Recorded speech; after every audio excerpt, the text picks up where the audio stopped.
10 things parents need to know about the new sex ed. In 2010, Ontario unveiled a new sex ed curriculum for children in grades 1 through 8.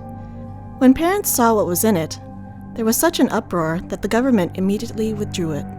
They said they'd re-examine it and promised to consult with parents, but it's not clear they did. And now it's back.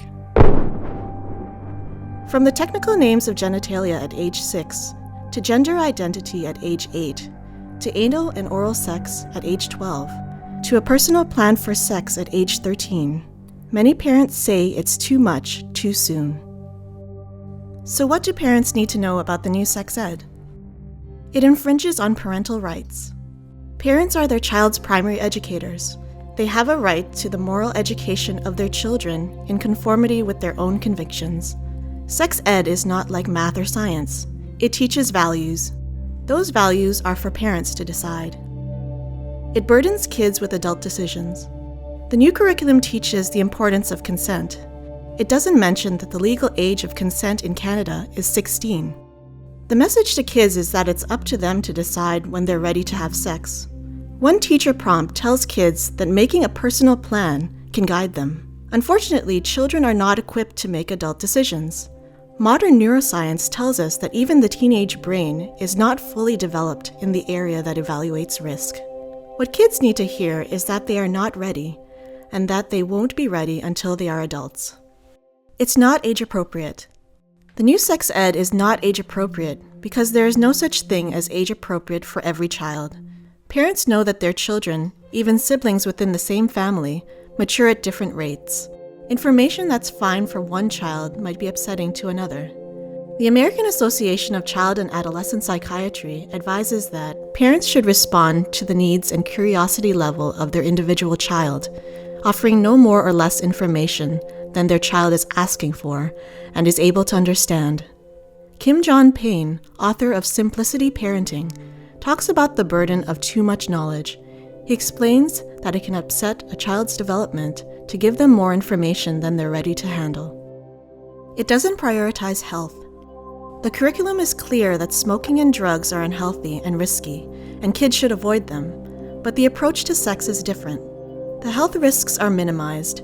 Kids are not told what the real health consequences of sexual activity can be.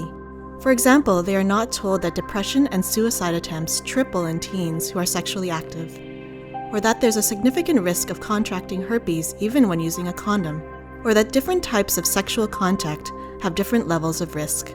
When it comes to teaching health, the new sex ed gets an F. It's not very effective. Parents are told it's urgent that we update the curriculum now, but the reality is that school-based sex ed curriculums are a weak tool.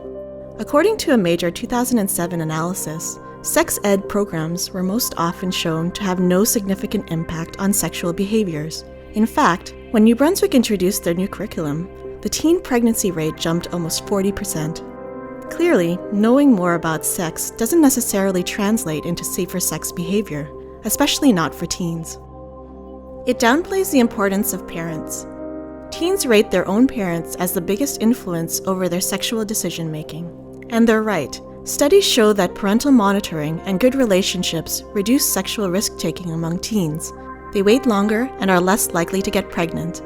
The curriculum starts off by acknowledging the important role of parents, but the actual classroom instruction downplays it. It tells 9-year-olds that students should consult with a trusted peer or adult when they feel stressed. But why not direct children to their parents? It doesn't warn about online porn. We are told that the new sex ed is needed to counter what kids are exposed to on the internet.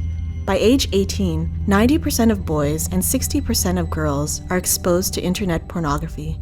But the new sex ed doesn't mention that there are very real dangers to watching porn. It can be addictive, it hijacks the reward pathways in the brain, and it can lead to intimacy disorders. In fact, the new sex ed doesn't mention porn at all. It doesn't mention love or marriage. The vast majority of teens say that they'd like to be married one day. These kids might want to hear about a 2009 study from the Journal of Marriage and Family. It found that teens who have more sexual relationships are less likely to end up happily married. Unfortunately, the new sex ed has no time for love or marriage. It teaches gender identity.